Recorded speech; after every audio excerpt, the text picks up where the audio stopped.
Samahan niyo na naman ako sa another episode ng buhay ko dito sa Raw bilang isang nanay. And today, as you can see, naka-outfit tayo kasi pupunta kami ng Bucharest.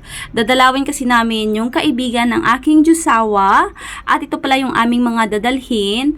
Tapos meron din kaming dinala na mga regalo para ibibigay namin sa anak ng kanyang kaibigan. Tapos nagdala rin ako ng pagkain ni Inday Yana. Ginamit ko na rin yung aking pangmalakasan na bag na malaki para lahat ng mga abubot namin is malagay ko na sa isang bag. Tapos yan pala yung OOTD ng aking napaka-cute na Junakis. Ang aga-aga naming nagising kasi ang aga rin naming umalis. Bali mga 7:30 pa lang ito ng umaga. Nandito na kami sa labas at ang aming tatay is nilalagay na yung aming mga dala na regalo para sa kaibigan ng aking Jusawa. Inday Yana, aga ka na naman, lagaw-lagaw. Alas 7 pa lang imedya, diri sang kaagahon, sang aga galing. Pero, parang 9 na. Yeah. Da, All of them? da, puna ko. Everything up here? Da, All the jumper? da, tot. Dai, puna ko. May tezeo, vertical. Tot po niya na ko. Vertical, no? It's like 9:30 in the morning, but it's 7:30.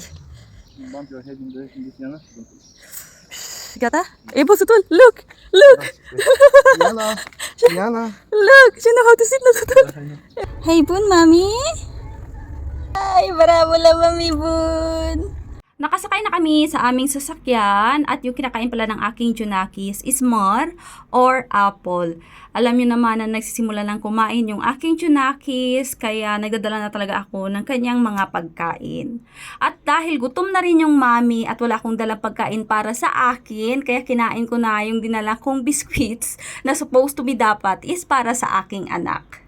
Ang sarap talaga dumaan dito sa mga villages, especially kapag kami ay pumupunta sa kapital kasi nga napakatahimik tapos ang ganda pa ng mga tanawin. Marami ka ring makikitang mga tindahan sa may gilid ng daan na nagbubukas na kasi nga season ngayon ng watermelon at isa lamang ito sa mga tindahan dito sa my street. It's just like Philippines din na maraming nagbebenta sa mga daanan. At yung area naman na ito is isa lamang sa mga area dito sa aming city na isang pastulan.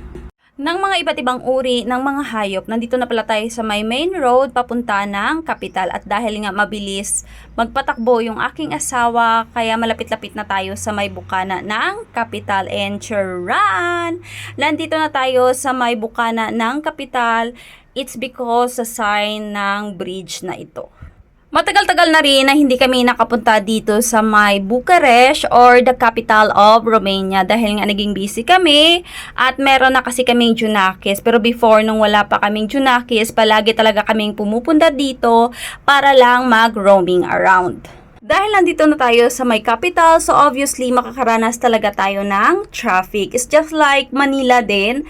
Pero kapag weekdays, kasi weekdays kami pumunta ngayon, kaya ma-traffic talaga. Pero pag weekends, is hindi mo masyadong mapifeel yung traffic. At dahil nga na-board kami ni Inday Yana, kaya yan yung aming mga ginagawa. Nagtitiktok kaming dalawa. Marami ding mga magagandang places dito sa capital, especially yung kanilang park. Tapos dito mo rin matatagpuan yung Parliament Building, yung isang pinakamalaki at napakabigat na building dito sa Bucharest. At ito nga si Inday Yana, diba? Ginakilig-kilig pa si Inday Yana samtang ginaitik sang iya nga mami.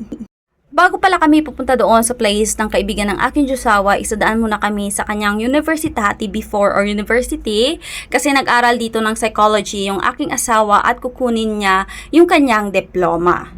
Isa rin ito sa mga main reason kung bakit nandito kami sa capital. At ito pala yung dinadaanan natin is tinatawag dito na Uniri Park, which is every weekends kapag day off ng mga Filipino na nag-work dito, dyan sila madalas na nagtatambay. At the same time, meron ding mga Filipino na nagbebenta ng mga products at food.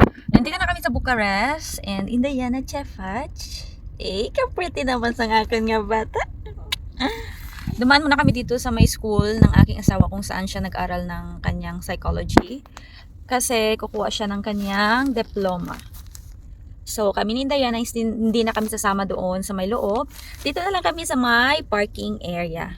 Then after that, is pupunta kami kina Tito Peter, Tita Ana, at sa kanilang anak na si Manang Iris. Yeah! So, maghihintay lang kami dito ng mga 10 minutes, sabi ng aking asawa.